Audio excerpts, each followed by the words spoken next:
Hello and welcome to Learning Excel 2013. My name is Mike Henry and this is the first video from Tutorial 7.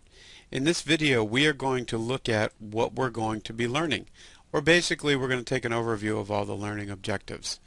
This particular spreadsheet that we're looking at does a lot of really unique things, and sometimes it really helps people to look at what this spreadsheet can do and see the end product before you go out and try to learn how to do the things that you want to do. So that's all we're doing here, is seeing what we're going to learn for the future.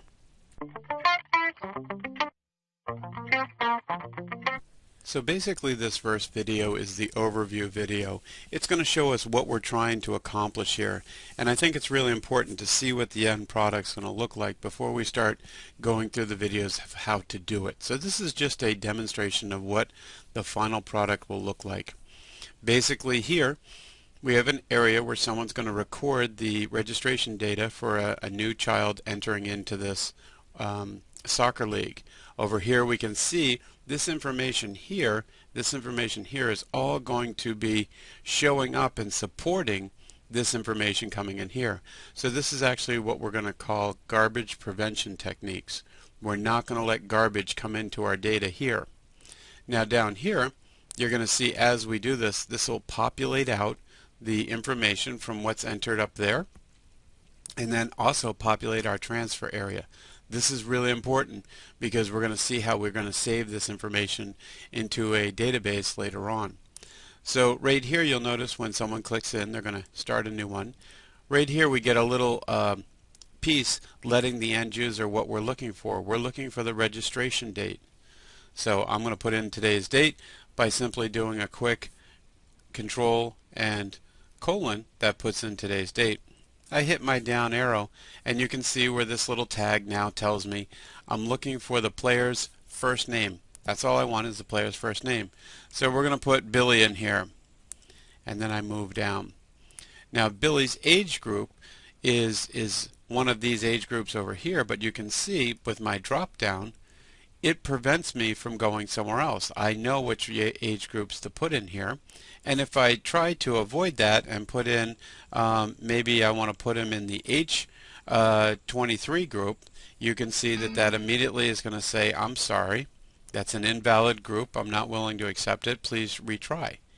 And so I can hit retry and type one in, or I can use the drop down arrow and just put Billy into, put Billy into a group here. We'll put him in U7. As I go down, you can see that I've got shirt sizes. These shirt sizes here are being pulled actually right from here. And so let's put Billy as a medium.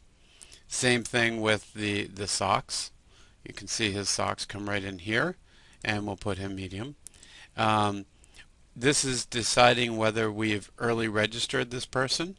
And actually we're going to put in a yes for this one to see what happens. So we put in early registration, and now we can put in the parents. So this will be, okay, so Billy's dad has entered him in, and the address will be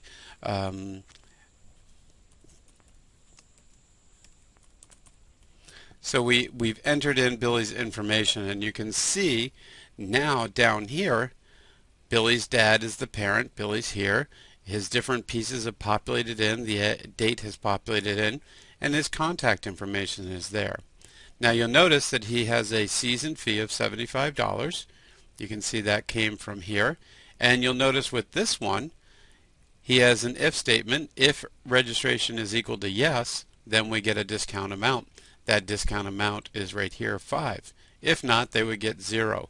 So if it was not an early reg, we put in here no, and we moved on. You can see now that they do not get the discount, and he pays the full price. So now that we've got this nice little piece here, we can print out his receipt by going here. Unfortunately, because this is on my computer, it's not going to print properly. As a matter of fact, I'm going to click it for you, and you can see that it says I've got a problem. And you can see the reason it's not is because this is set up for a computer called Carol, and that's not the name of my computer. And I'm not going to be showing you how to fix that right now. We'll see that later in macros. But right here you can see we've got transfer data. And down here there's a tab called data, registration data.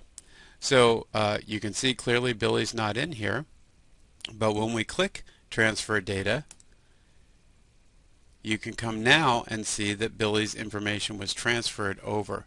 This was done through a macro. A macro took many steps to transfer this information, and it squeezed them into one step and got everything done with just the push of a button.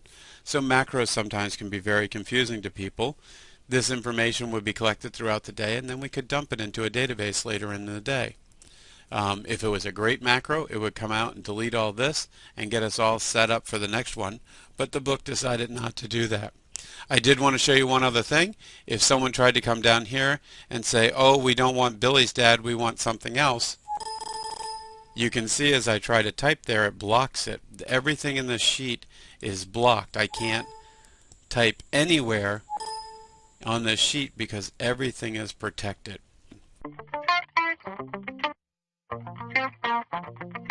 So now we know what we want to have our spreadsheet look like and what we're going to have it do at the end of our tutorial here. So now that we know this, let's go off and watch all the other videos on how to actually do it.